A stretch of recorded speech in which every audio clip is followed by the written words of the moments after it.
Hi, everybody. Welcome to English Digest. I'm Tom. Hi, I'm Stephanie. And we are going to Nigeria in today's program. Nigeria, of course, is a country in West Africa. And they've got a national dish there that we're going to talk about. It's called jollof rice. Jollof rice. Yeah, it sounds really delicious, actually. Tom was reading the ingredients to me a little while ago. And it sounds like they have a dish they're quite proud of and that they're trying to share with the world. We're going to learn more about how Nigeria is using its national dish, which is jollof rice, to track food prices. Very interesting. Right, and our title here is A Grain of Sense, which is kind of interesting. If you have a little bit of sense, you have a grain of sense. But since rice is a grain, then this title is very clever here. So yeah, let's read the entire contents of our lesson now one time.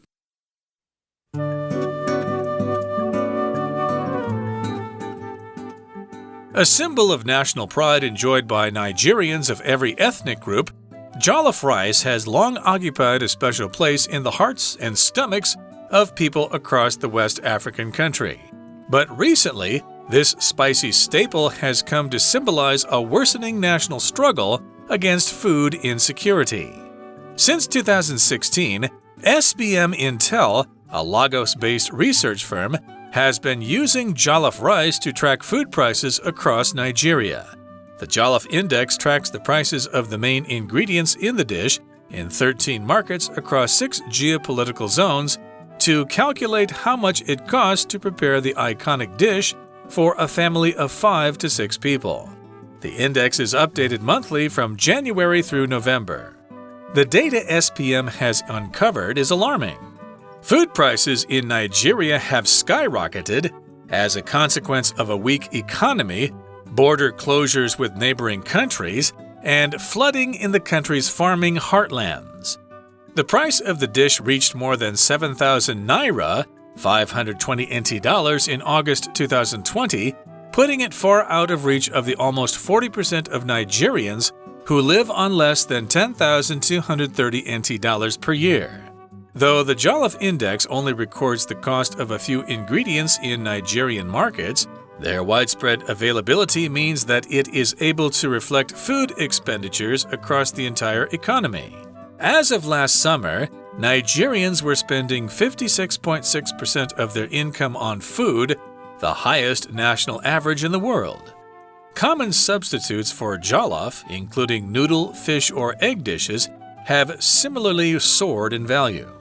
The Nigerian government will have to enact sweeping reforms to the country's transport, farming, and security if it intends to address the enormous structural issues behind the crisis. But with its economy still working to get back up to speed after the pandemic, the question of when jollof rice will return to tables across the country remains to be seen. Okay, first of all, back to the title, A Grain of Sense. So sometimes when we say, oh, this person has no sense or no common sense, it's like we're saying they're not using their brain to see or be aware of what's happening around them. Well, here's an interesting and clever title because sense, spelled differently but pronounced the same, C-E-N-T-S, refers to money. So it's really a clever title that we've got here. So A Grain of Sense. Now, it says here that they're using their national dish to track food prices. That's how we figure out if we're going through some inflation. So if there's inflation happening in your country, the price of goods are going up, but the amount of money you make, your salary isn't rising. And so it gets more expensive to buy the same things that you used to buy much cheaper before. This happens in a lot of countries, especially if the economy is too hot or it's overheated, we say. Or sometimes, we've had bad weather. I know with typhoons, when we get typhoons here, we often lose a lot of crops. And so if you want to buy a vegetable after a typhoon that was affected by that water, it's usually much more expensive.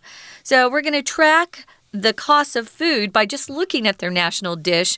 which we kind of talked about earlier, which is just jollof rice.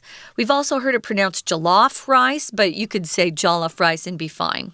Yes, you probably need to talk to somebody from Nigeria to get the exact pronunciation there.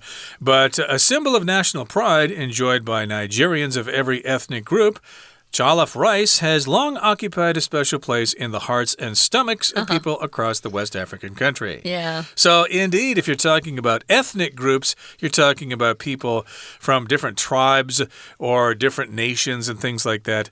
Different ethnic groups. Here in Taiwan, you might identify different ethnic groups as being, I don't know, the Taiwanese and the Hakka and the Aboriginals, etc., etc. Those are different ethnic groups. So, in Nigeria, of course, there are lots of different kinds of people there, and it's enjoyed all across Nigeria. Most people in Nigeria, whether they're in one ethnic group or another, they all enjoy this dish. It has long occupied a special place in the hearts and minds of people across this country in West Africa. To occupy just means you're in a certain place. And notice here it says in the hearts and stomachs of people. So usually we say in the hearts and minds of people, but here we're using stomachs because we are indeed talking about food. It's kind of cute. To occupy, yes, just means to maybe live there or have a place at a location for your business. You could say there's an Apple computer store that occupies the corner of, I think it's Songren Road, and I think it's Songjilu, if I'm not mistaken. Anyway, that's where it is. But it can also be kind of figurative, as it is here. This dish doesn't occupy a real place in people's hearts unless it just means they love it. So that's kind of fun. And if it occupies a big part of your life, it just means you use a lot of your time doing that particular thing. This is a verb we use quite often. So we're talking again about Nigeria. It's a West African country. Recently, it says here, the spicy staple has come to symbolize a worsening national struggle against food insecurity. Yeah, I'm hearing lately that a lot of food prices are going up around the world, actually. Now, if you're a staple of a country's food, you're a main type of food group that they use a lot. We could say a staple of Asian cooking is rice and noodles. A staple of Western food, especially in America or Canada, of course, is bread. We eat a lot of bread, as you know. So it's a staple. It's something that is part of just the culture and growing up here. If you lost it, you would lose a lot of the basis for your food and your cuisine. Indeed. So it has come to symbolize a worsening national struggle against food insecurity, which refers to food prices and the availability of food and food shortages and all that stuff. Now, here in the next paragraph, it says, since 2016, SBM Intel, which is a Lagos-based research firm, has been using jollof rice to track food prices across Nigeria. Now, if you're in Nigeria, the largest city there on the coast is called Lagos, or Lagos. I think it's pronounced both ways. We'll go with Lagos here, since that sounds how you'd pronounce it in Spanish, since I know a little Spanish, even though they don't speak Spanish there. But in any case, we've got this research firm by the name of SBM Intel. And they decided to use jollof rice as a way to track food prices across Nigeria. Maybe you've heard this before. I'm not sure if it's popular in Taiwan. But we sometimes use the Big Mac index to track food prices around the world, like how much is a Big Mac in Taiwan versus Russia, etc., etc. Yeah, you compare the price of a Big Mac in different countries to see what the price of food is in different areas of the world. So this is an index. We often use indexes when we're tracking prices, or there's also a very big stock index that you can buy into instead of investing in separate funds, mutual funds, or even separate stocks from companies, you can invest in a stock index. And it kind of goes according to the whole market. So if the whole market is generally up, you'll make money in your index. And if it doesn't, you don't. Well, this is an index, meaning it's an indicator, a measure of something, a sign of something, about what the prices of the main ingredients in the dish in 13 markets across 6 geopolitical zones to calculate how much it costs to prepare the iconic dish. So it's kind of a famous dish. They're known for this particular dish, and since they make it and serve it in 13 different markets, it sounds like it's a good thing to use as an index. And again, the dish is jollof rice. I think we'd all enjoy it if someone were to make it here in Taiwan. It sounds delicious. Hopefully somebody does. Yeah. Indeed. But of course, as you know, Africa is a big continent. True. And some of those countries are actually quite big, yes. as is Nigeria. So they have 13 different markets across 6 geopolitical zones. And they use this Jollof Index to track the prices of the main ingredients in the dish in those zones. And they want to figure out how much it costs to prepare the dish, which is iconic, which means it's symbolic of the culture. If you think of Nigeria, you think of jollof rice there. It's iconic. And yeah, how much does it cost to prepare this dish for a family of 5 to 6 people in different areas? Yeah, for the Big Mac index, of course, it's just buying one Big Mac for one person. Here they actually look at the cost of the dish to prepare for 5 or 6 people. And the index is updated monthly from January through November. So it's good to see what the prices are doing from month to month. And this is something that you can check if you're interested. We're going to talk a little bit more about this, of course. But first, we're going to listen to our smart Chinese teacher. 听众朋友大家好，我是安娜。我们今天要带大家来看一个词，叫做 Jollof Index 乔勒夫指数。这个指数是什么呢？它其实是用西非国民美食来去计算物价的一种方式哦，很特别。其实这个所谓的 Jollof Index 的 Jollof 是来自于 Jollof Rice。这个 Jollof Rice 其实是 Nigeria 那里的各个族群所享有的一种民族自豪的一种象征。好，那不过最近因为这种用香料调味的主食开始代表的一种对抗粮食不安全的一种全国性的恶化的一种奋斗，所以 Jollof Rice 的这种所谓的 Jollof Index 才开始被大家注意到。我们看一下第2句当中这空的第一格，第一格前面叫做A worsening national 什么东西，一个恶化的全国性的什么。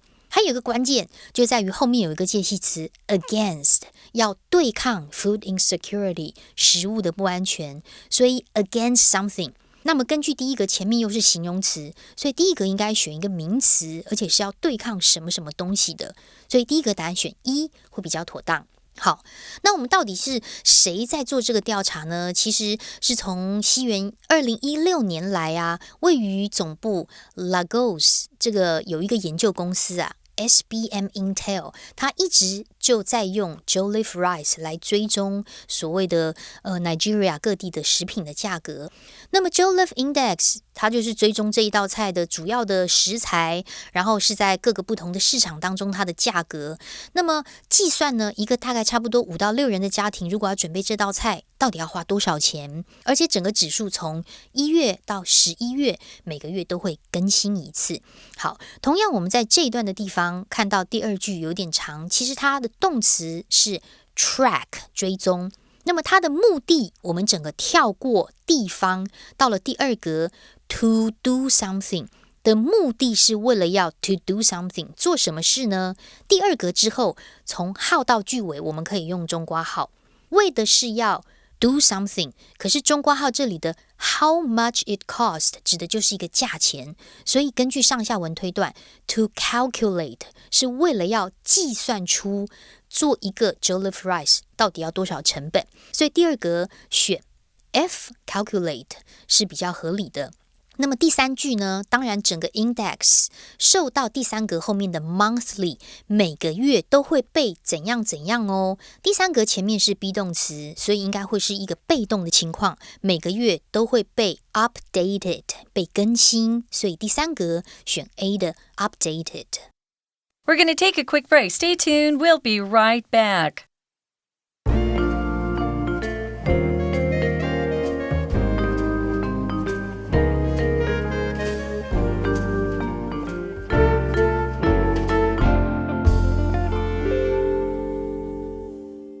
Welcome back, everybody. Let's continue with our lesson. We're using the national dish of Nigeria to track food prices. So again, they are investigating how much it costs to make this dish for a family of 5 to 6 people in different markets and regions across 6 geopolitical zones in Nigeria. And here in the third paragraph, it says, the data, or data, you can say it both ways, the data SBM has uncovered is alarming. So let's talk about alarming here. It's just quite surprising. It's kind of scary in a way. People weren't expecting this result. And if you uncover something, that means you find something that people didn't know about before, but now they do. The truth has been uncovered, and now everybody knows. I wanted to mention here, this word data can either be treated as a singular noun or a plural noun.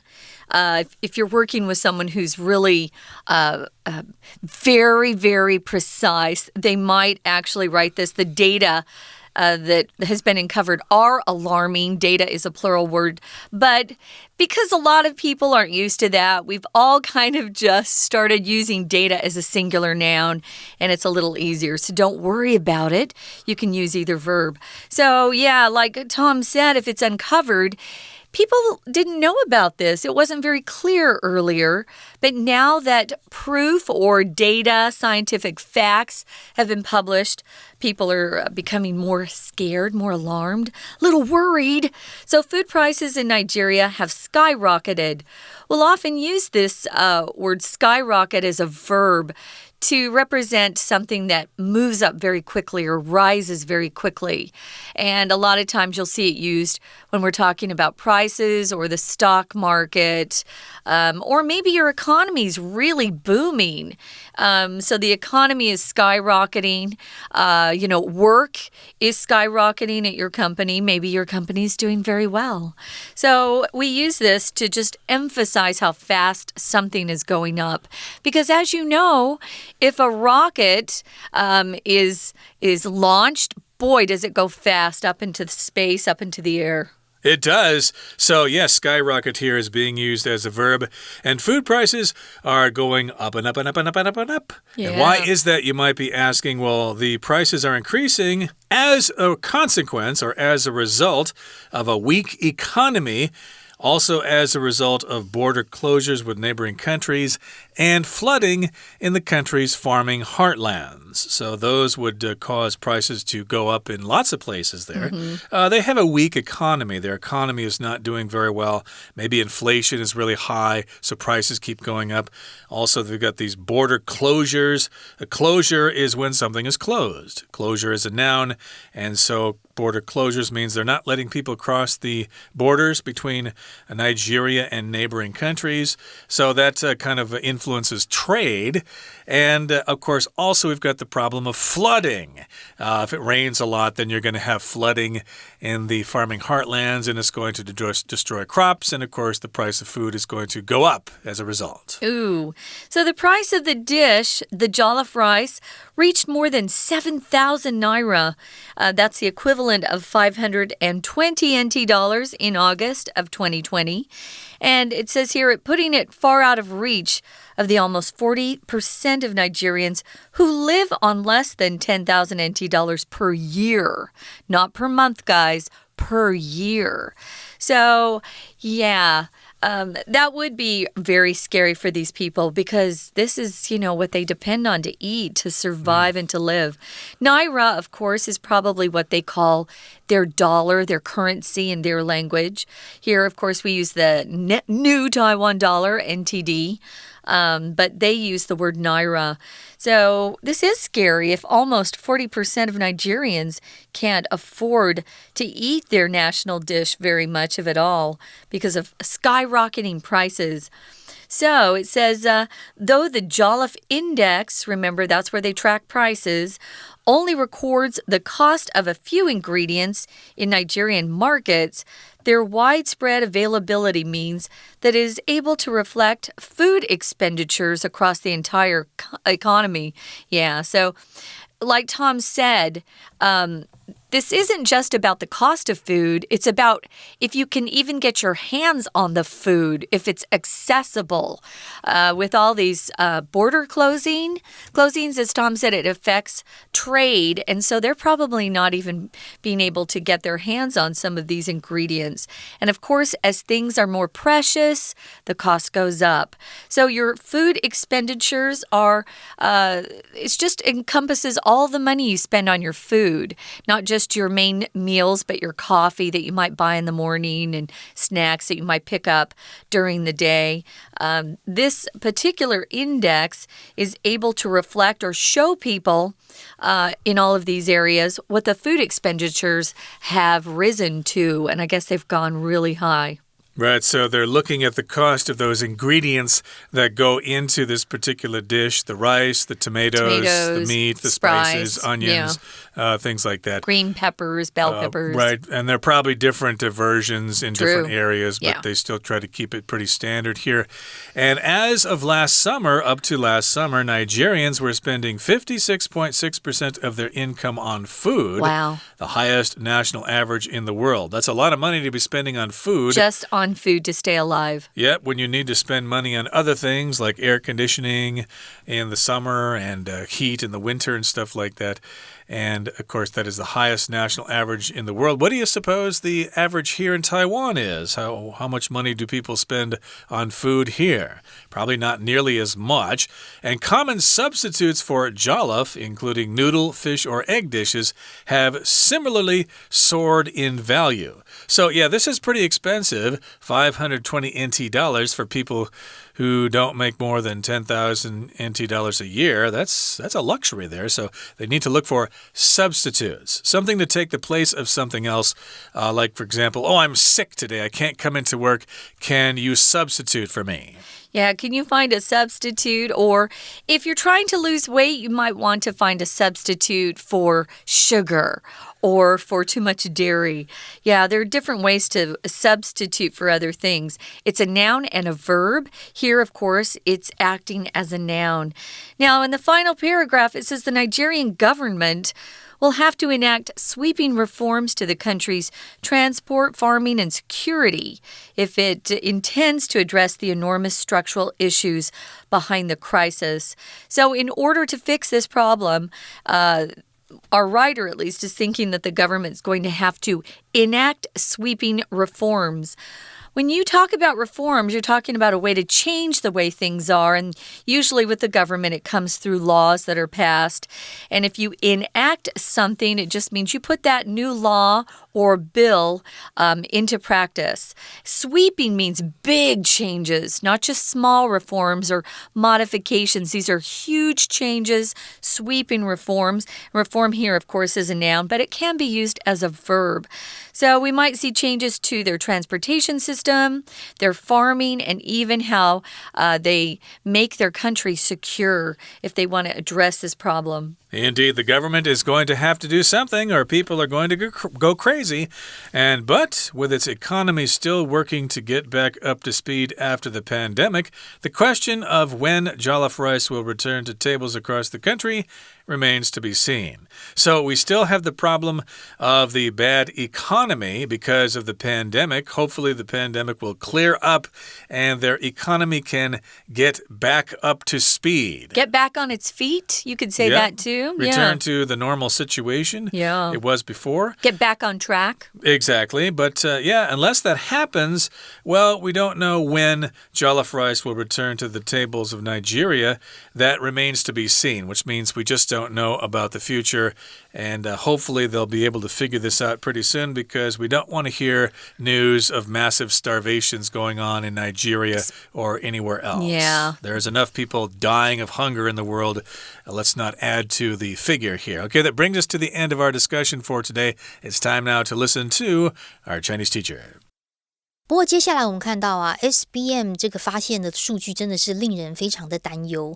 第四格当然我们大概知道是个名词或形容词啦，不过后面的整个文章是 Food prices in Nigeria 整个 skyrocketed 就是飙高，所以当然第四格会填一个比较负面的形容词。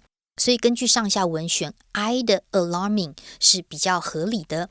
那么再来第五格前后可以先画起来 as a 什么 of weak economy, border closures 我们看到很多不好的状况，然后看到物价的飙高，所以第五格应该是因为经济不好，然后边界又关闭，然后又有什么冲突等等洪水之类的，所以第五格应该选 consequence， 答案选 C， 因为什么什么原因 as a consequence of something。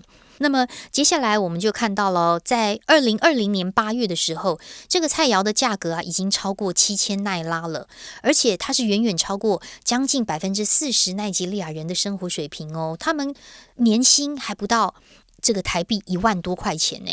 那么根据文意的判断呢，第六格其实少的先是一个动词 who 什么 less than 多少钱，所以第六格靠多少钱为生，答案选 J 的 live on。 尽管这个 Jollof Index 只有记录了 Nigeria 这市场的几种食材的成本，不过他们的这种广泛的可取得性其实意味着可以反映整个经济的这种食品的支出。在第七格我们看到的是 their 什么 availability， 所以第七格应该填一个形容词修饰后面的可取得性，所以我们第七格选D 的答案 widespread。 那不过呢 Nigerians 已经在平均的收入大概 56.6 都是用于食物哦，这是全世界最高的一种平均。当然有一些取代的东西啦，比如说像是面条啊、鱼啊或者是鸡蛋这种东西，但是价格还是 similarly。 第八格前面 have similarly 也是在价格上怎么样，也是飙高的，所以第八格选 have 加 pp， 而且根据文意的 similarly 我们答案选 H soared。不过如果奈及利亚政府如果想要打算要解决这个问题，当然必须要全面的去做一个改革。在最后一段第一句的地方，我们看到第九格 to do something， if it intends to do something， 第九格后面其实有一个关键叫做 issue， 其实就有那种问题困难的意思。 B 的这个选项 address 就有处理某种困难之意，所以第九格答案选 B。那么最后第十格当然前面是 will do something， 第十格后面又是 table， 所以当然是回到餐桌上，这当然还是一个很显然的一个 question。 以上是我们今天的内容，我是安娜，我们下次见。 That's it, guys. Thanks for joining us. And this is a really interesting issue to keep your eye on. And I also encourage people to actually look and see how Taiwan's food prices are stacking up. Are things more expensive recently or not? Are you seeing a change? Could be good to keep your eye on things. For English Digest, I'm Stephanie. And I'm Tom. Goodbye. Bye.